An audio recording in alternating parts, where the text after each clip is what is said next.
Good evening, this is Randy with the Valentine Goose Channel, also known as Star Thinker. How y'all doing out there? I'm making this video because I wanted to get back into the whistle pig, and nobody's really talking about the whistle pig. It started in 2003. What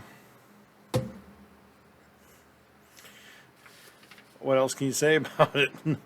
I just read like the forums and some articles and some stuff about it, and everybody only comes up with the same thing, and that's the code that's in the last chapter. But I thought I would go through chapter by chapter in a 25-part series with 1-hour episodes. No, just kidding. But I thought I'd start with. Now I have 2 copies of the book. This is the old. You can see it's like really messed up. The cat was literally eating the end of it, and it's got stains and stuff. But somewhere I got a copy with the seal on it because they won a Benjamin Award. It's actually white when you take the cover off. So I just read chapter 1, so I thought I would go through chapter 1. But since it is the first chapter, I thought I'd go through some of the other things, like the maps. So there's a map in the first one, and it's divided into 2 quadrants, and it kind of shows the East Coast. And if you go to the back page, also divided into 2 quadrants, shows west. Doesn't show the West Coast, it just shows the western states. I did go through and verify, like if you look at both together, the lines are pretty much the same. They go through the same area. There is one anomaly on the map. All the states are named except one. And let me verify that. Minnesota, New York, West Virginia, Florida. But one state, the state of Oklahoma, does not have its name. It says Indian Territory. So I'm going to have to go through and just take another, and it's the same both front and back. It says Indian Territory. So there might be something about Oklahoma, or the word Oklahoma, or the letter O, or something along that line. Or it might be the date Oklahoma became a state that used that number. Going through the first couple of pages, I really don't see much there. I do see the dedication to Don Geronimo and Mike O'Mara. It's hard to say if he would use a dedication to put a code in. There is the table of contents. I'm making sure my cat don't jump on my keyboard here. And I haven't gone through the chapter headings. I know in Alchemist Dar and in Treasure Trove, the chapter headings did have a code in them. But the first chapter is called Black Heart Cherry. A little bit before that is the introduction and a quote by Samuel Clemens, which he also quotes in 6 Questions with Jenny on her mysterious writing sites. So the introduction to the hunt, he just talks about how it started on February 2nd, 2003, which is, of course, Groundhog Day. And we all know that whistle pig is another name for groundhog. And just before the first chapter, there's another map. And the circle on the map just happens to contain Puxatawny. And Puxatawny is where the groundhog comes out. So everything points to, on the initial veneer on the surface, you got whistle pig, you got the Pennsylvania thing showing up.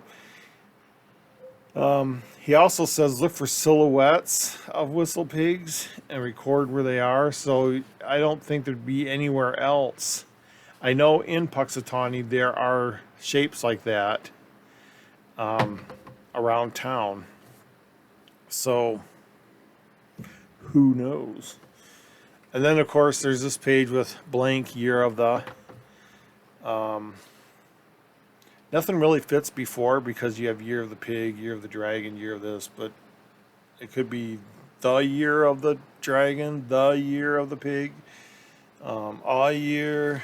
That just, I don't know, it's kind of odd. So the first chapter is Black Heart Cherry. And they do talk about black cherry tree, but I don't know. I don't recall in my day, in my life, calling black cherries black heart cherries. So I'm not sure. Black heart usually means someone who doesn't care. So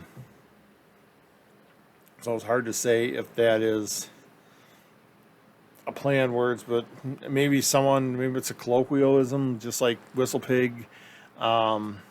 Maybe black heart cherries are called that somewhere. I'm not going to read the chapter, but I'm going to go over a few things. The first thing that seemed out of place was the discussion of Lux Nova.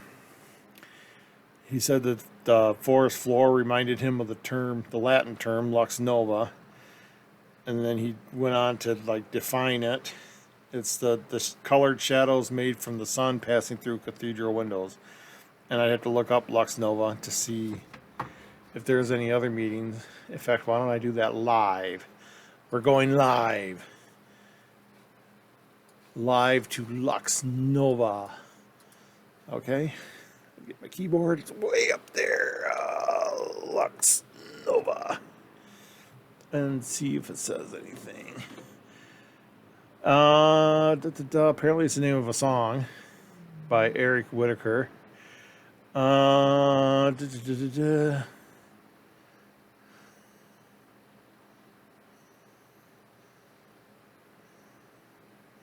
Lux Nova, derived from the advent of stained glass in the 12th century France, means new light.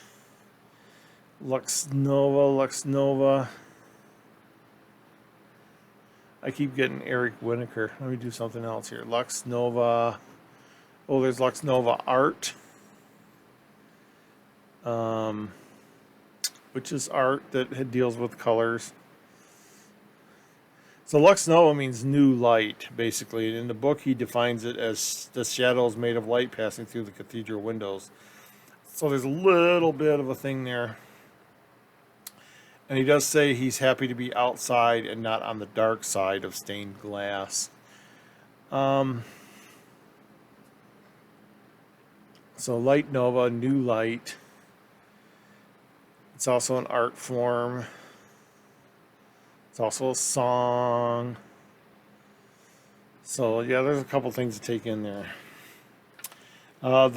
He mentions the woman's name. I don't think anywhere in here the man's name is mentioned, but this whole chapter deals with a guy walking with his lovely partner through the woods to a picnic, and part of it goes back in time to when they first met, and they didn't say anything to any of each other, and then the second part is current time.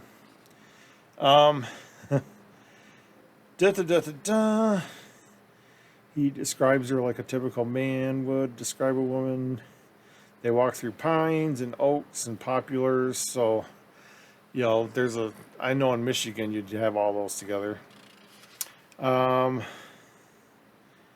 Fauna, little golden chanterelles. I believe that's a flower. Golden. Where is it? SCHANTERELLES.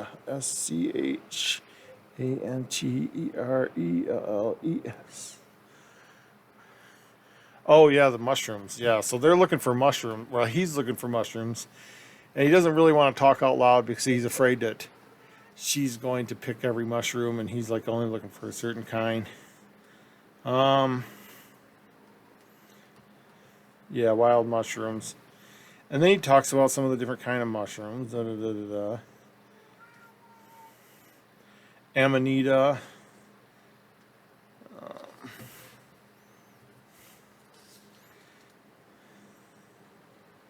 So he doesn't want to say, I'm looking for mushrooms, because he's afraid she's going to pick every mushroom she finds.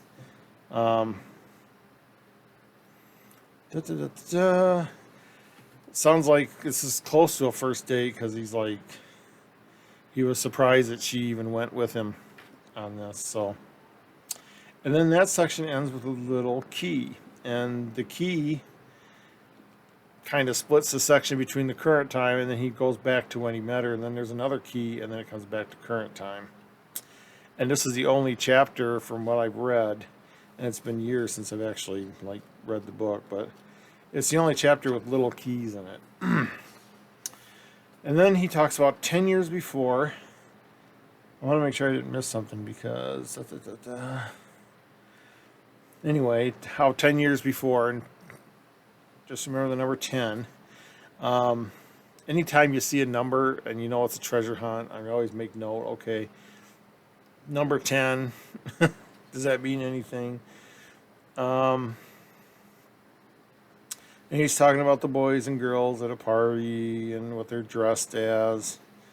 And then this is the part I'd like to highlight. He says, I spent most of the day of that party on a hay wagon 22 miles north of the city. 22, for those of you who aren't familiar, if you go to page 22,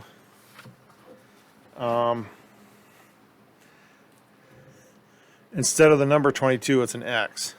So there's page 21, and then 22 is an X. And that comes into play again in a few minutes here.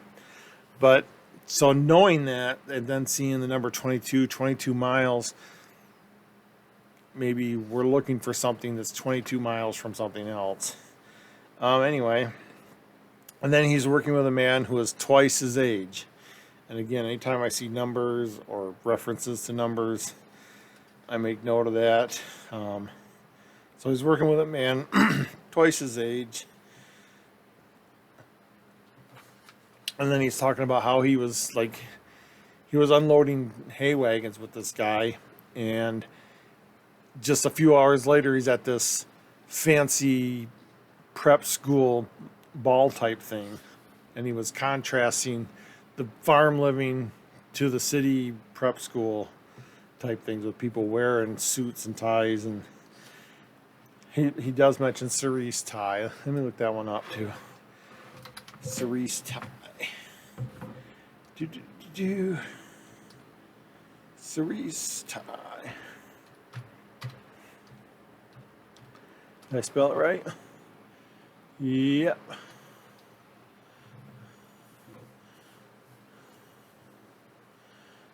Cerise. I'm looking up to see if it actually defines what a cerise tie is. It's showing lots and lots of pink. I guess cerise is the color pink, so a pink tie. So, see how brilliant I am? I had to look up the word cerise and find out that it meant pink. So, in a white Oxford with a cerise tie, and he's talking about how that was contrasting how just a few hours earlier he was sweating on a hay wagon. This is another thing I found weird. His friend is named Townsend Banks. And one thing I always note is names too. Townsend Banks. But in the narrative, he calls him T.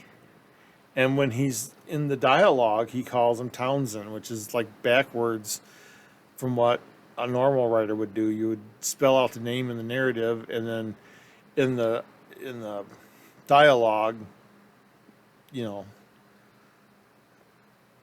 is what you would call the nickname, like Tom or T. But he doesn't. In the dialogue, he actually says the word Townsend, or the name Townsend. But it's just weird that he would say, after a good long look, I made my way back over to T. You know, in the narrative, you would spell the name out, and abbreviating it like that just kind of sticks out at me too. Townsend does say he forgets the woman's name. It's on the tip of his tongue and he can't get it out.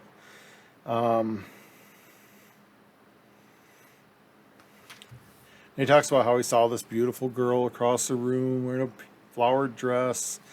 And, you know, they speak very chauvinistic about this, about how it's a hunt, and this is just a bigger game than what he's used to, and he's hunting this girl, and it's just, I find that very chauvinistic myself.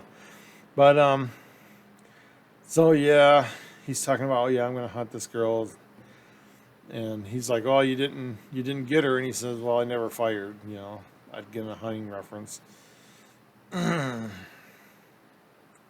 And he's talking about his friends drinking, da da da.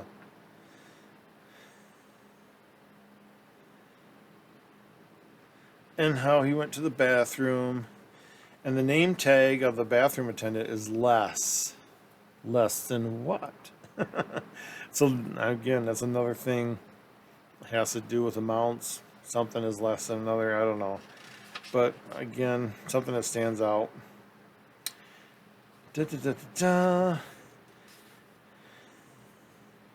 And then it talks about him following this girl. He comes out of the bathroom, and the girl just happens to come out of the other bathroom. And he follows her up the stairs, and he's always 3 steps behind. And he doesn't say steps, he calls them treads, which, that's another word for step. But it's weird to use treads. It just seems like an unnecessary word to me. But anyway, he talks about he's always 3 treads behind, 3 treads behind. And he had to adjust his speed to stay 3 treads behind. And then he talks about the viewing angle from being 3 treads behind. And again, I didn't know where T was taking us. He didn't spell out the word Townsend again. And then they get to the lobby, and he does mention that for a fraction of a second, her right knee was 6 inches from his right ear. So if they're going up the stairs and it turns and comes back, my right ear, that just doesn't make sense. So her right, it'd be her left. Anyway, right knee was 6 inches from her right ear. And he talks about how that was on a turn on the stairs. But still, I can't picture, unless it turned, I guess if it turned the other way, maybe I'm picturing it wrong. His right ear. Yeah, I guess if you went the other, I was picturing it going left, and you can't do it. So if going right, I guess it makes sense. But he does say 6 inches and another number reference. And this is all stuff I'll be graphing out later. Da, da, da. He could hear a crowd. The lobby was circular. She took 2 more steps before turning her head. The coat room attendant was Miss Mary, and he says her name a couple times, Ms. Mary, M.S., not M.R.S. or M.I.S.S., just M.S. Miss Mary had politely received coats for the city's elite at $5.50 an hour, and he makes a point to spell out her hourly wage, and how that, because she's the coat lady, she sees everything that goes on in the town or something. Miss Mary again, and this is the first time they mention her name, the Smith girl, and then nothing happened. That was like the first time you saw her, and that was 10 years ago. And then there's another small key that separates that narrative to the next narrative, because it's 10 years later, and they're, it jumps back into the story where they're walking on the path looking for mushrooms. But he says now they're more mature, more adult-like, and he says now the tables have turned. Instead of me wanting her, she wants me. Again, this just reads kind of chauvinistic to me. And they're looking for a spot to sit, and they find a rock on a river underneath a black cherry tree. Now, this is another thing that I know doesn't quite make sense to me, because he said the cherries are ripe and falling off the tree, but then he says that the chestnut tree was in bloom, and trees bloom in the spring and their fruit falls in the fall. So to me, there's kind of a mixed mismatch. If the cherries are ripe and falling from the tree, why would the chestnut tree be in bloom? That just doesn't make sense to me. I don't know if that's just a narrative issue or what. Da, da, da. She puts her feet in the water, and Diane wants to swim. Diane Smith is her name.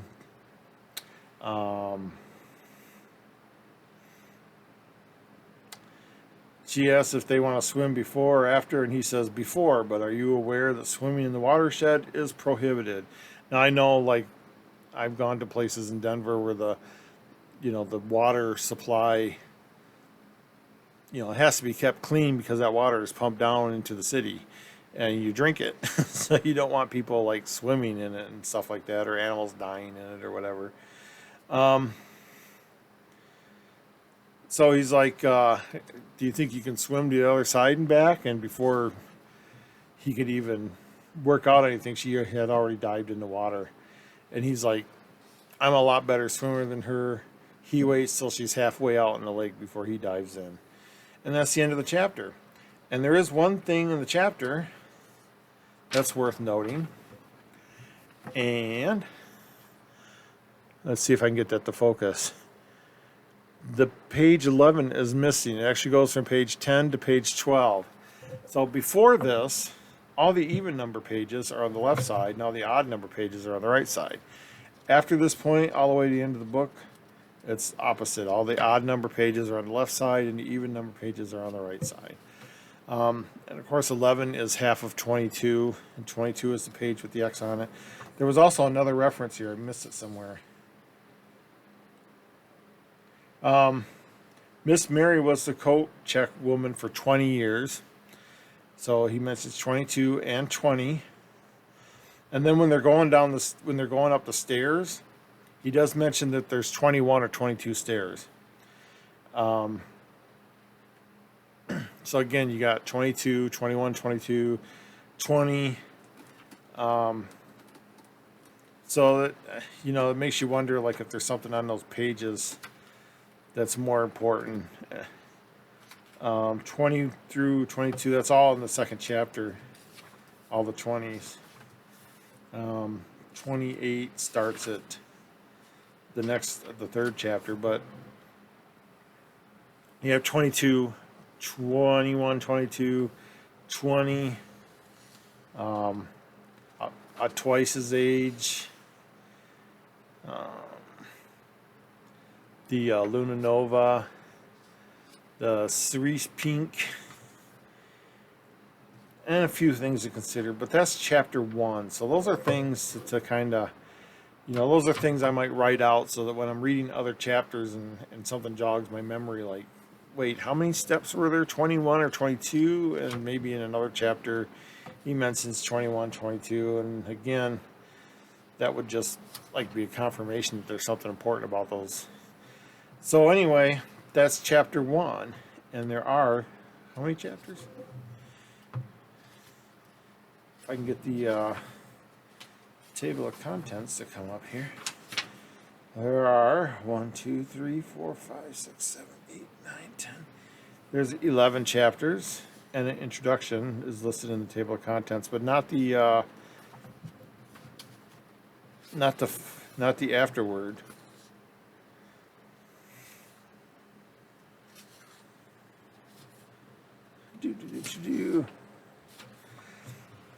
And it does mention in the back, have you seen his shadow? And send us pictures of the whistle pig sightings. View pictures of where the whistle pig is popping up. So, and like I said, the only place I've seen that silhouette is from pictures I've seen in Puxatawny. So that's kind of weird. If you're searching and you see those whistle pigs, you're probably in Puxatawny. So some of the things I'm going to look up. Just a second. Alexa, when did Oklahoma become a state? Oklahoma joined the Union on November 16, 1907. It has been a state for 114 years. 1907. Alexa, repeat that. Oklahoma joined the Union on November 16, 1907. November 16th, 1116. 114 years. 1116, was it 1807? See, The I don't answer look. to your calculation is 1,116. Oh, I asked for a calculation. So, Alexa, when did Oklahoma become a state? What year? Here's something I found on the web. According to reference.com, Oklahoma became a state on November 16th, 1907. 1907. So, I mean, I'm not that's... quite sure how to help you with that. All right, Alexa, stop. So, 1907. It's just weird that that's the only state without a name. So, does that mean this map came from prior to 1907? I mean, it's kind of an old-fashioned map. It almost looks like a railroad map because it has all the cities listed along the railroad. And it's also strange that he divided the country into 4 sections. He does emphasize on both the front and backs the top part more than the bottom. Like if you look at the picture, the line is closer to the bottom than the top. It is very close to the Mason-Dixon line, so the Mason-Dixon line might have something to do with it. But it does not follow the contours of the states exactly or anything like that. Now, I did just notice something. It does not have North or South Dakota. It just has the Dakota Territory. So, Alexa, when did North Dakota become a state? North Dakota joined the Union on November 2nd, 1889. 1889. It was a state for 132 years. So 1889 and 1909. So this would be an old map indeed if it didn't have the Dakotas on it. And it didn't have Oklahoma. It just says Indian Territory. So anyway, that's chapter 1. And I look forward to going through this. I'm still not sure what that has to do with Black Heart Cherry. And again, all these stories are just a snippet in the life. So that's just a snippet of this guy who met this girl. And in the end, they jump into a reservoir that they're not supposed to jump into. I don't know. It's very weird. The story, to me, it looks like it was written in 1970. It has a 60s, 70s vibe to it. I don't know how to explain that. It's just something I feel. Does that go in there? Nope.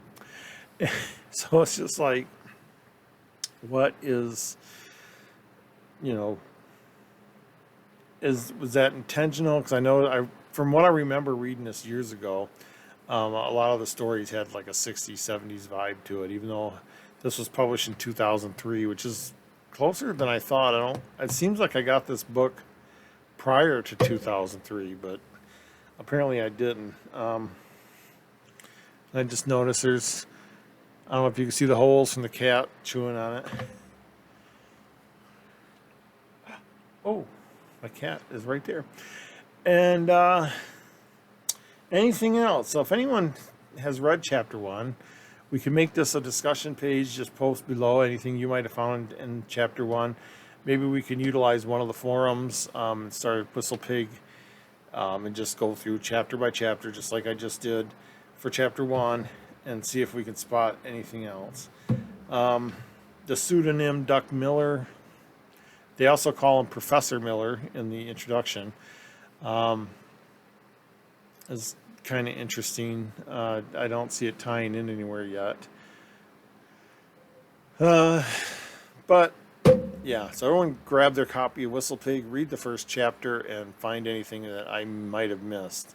I still think the numbers 22 means something, twice means something, 22 miles might mean something. Maybe it's 22 miles from Puxatawny. What's 22 miles from there? But we got a whole bunch more chapters to go through to find clues. So chapter 1, we're done.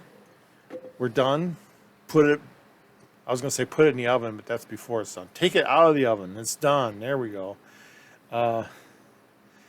And we'll see you next time. I'm going to go ahead and read chapter 2. I don't know if I'll do a video today yet, but I am kind of interested to read chapter 2 to see if I spot anything else. So good luck, and oink oink. That's my Whistle Pig call. Talk to you later.